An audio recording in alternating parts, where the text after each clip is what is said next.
Michael Strahan admits he would play on the $100,000 pyramid and be awful. On Sunday night, the $100,000 pyramid will return with brand new episodes, and Michael Strahan will continue to serve as the show's presenter. The undisputed queen of drag, RuPaul, competes against actress Lauren Lapkus in the opening half hour. In the second half, former Sopranos star Steve Sciarpa competes against funny comic Lonely Love. The game is almost 50 years old, which is remarkable, Strahan tells Parade. I believe that America continues to like watching it because it is a game that the entire family can enjoy together. 1. I believe it's merely wordplay and plain enjoyment. You can also see some of your favorite celebs collaborate with their condo stance, and nobody is a celebrity at that time. Everyone is traveling in the same plane. It's just interesting to try to get others to mind meld and figure out words, and I believe that everyone enjoys easy, enjoyable laughter. There you go. The majority of celebrities that participate in the game, according to Strahan, are good at it after 6 seasons, but there are also several A1 players, such Lonely Love, RuPaul, Cedric the Entertainer, Will Sasso, Amanda Seales, Amanda Klutz, Marcus Lemons, and Robert Herjavec. But Strahan claims he lacks the necessary skills for himself. I would be terrible, he acknowledges.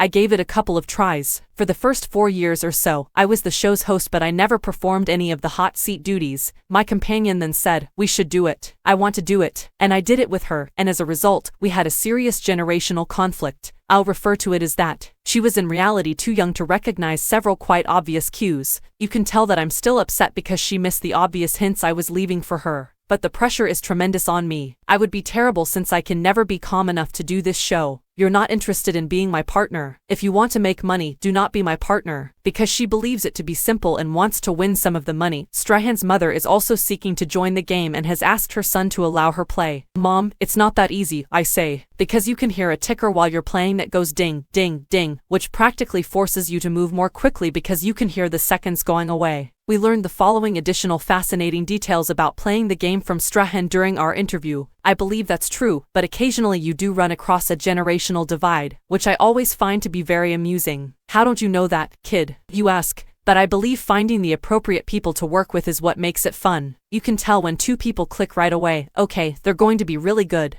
When both sides just get every question right, the tiebreaker must be used. My favorite. Did anybody study anything before they came out here today? You ask as you take a closer look at a few teams. You never know what you're going to receive because of the yin and yang of it. You can also be really astonished at times, which I am certain of, that some of the folks are truly excellent. They are terrific players who actually won a lot of money for their partners, which is the whole point of the situation in any case. I didn't think they'd be that good, but they are. Who would be the ideal partner? Wayne Knight and Jason Alexander joined us as part of a mini Seinfeld reunion. I wish I could make one for Friends. That would be so awesome, right? What do you think of that? 3 men versus 3 women, bang. I won't tell you who your partner is, you get to choose. I just want you on the show if you can match yourselves up. I believe doing it would be incredibly enjoyable. It is probably unlikely that it will ever happen, but it will never ever. Of course they want to win money. You clearly come on for fun and part. But at the end of the day everyone is competitive and hoping to benefit their partner financially. There is also some pressure since they want to appear intelligent. You do not need to appear on Jeopardy! Smart, but you must also appear somewhat intelligent. But they truly do live up to it. And before they come to play with us, they practice games at home. Backstage, we'll play a few practice games with them to get their minds prepared for the actual competition. Once they're ready to go, they'll meet their partners and we'll start playing right away. The odd thing is that you can see the competitive aspect of the team that didn't make it there emerge just after the first team enters the winner's circle, particularly if they initially thought it would just be for fun and then all of a sudden you see them go, "I want to make it to that winner's circle." And then after the games are finished, they'll exclaim, "That's over."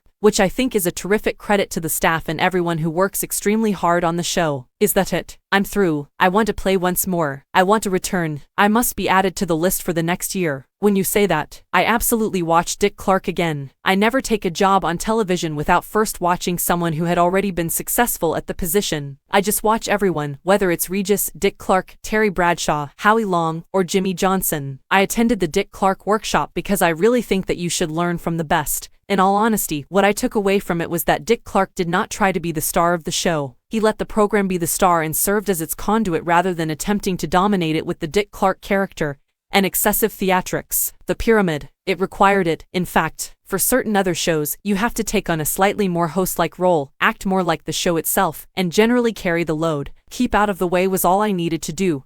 And that's what Dick Clark demonstrated. He kind of stood aside and let the pyramid, the participants, and the celebrities speak for themselves. Simply being able to quickly come up with 4 or 5 different terms for each word you see would be helpful, in my opinion. Additionally, you should remain quite composed if you do something right. The most composed players are the best. I even ask, "Are you awake over there?" simply because they are really composed and say, "Okay, yeah." However, they are being extremely smooth and are spouting off the correct responses and providing the most wonderful hints without paying any thought to the passage of time. Your spouse is calm if you are, and those who utter the words make their partner uncomfortable. The greatest players quickly go on to the next word to save time when someone gets something right instead of saying, "Yeah, right." Therefore, there is a plan behind it. The finest players are composed, adept at thinking about words that immediately follow a word, and at a variety of angles that go directly there, and they just have a real grasp of the art of mind melding with their partner. Some individuals possess exceptional intelligence. Some people simply have the talent to guide their spouse directly to that word when they are stuck going in one way. It's incredibly excellent, in my opinion, and amazing to witness. Like psychology, really. I've always been fascinated by psychology, so seeing people play this game and observing how various people's minds actually operate and how they interact with others is like taking a psychology lecture.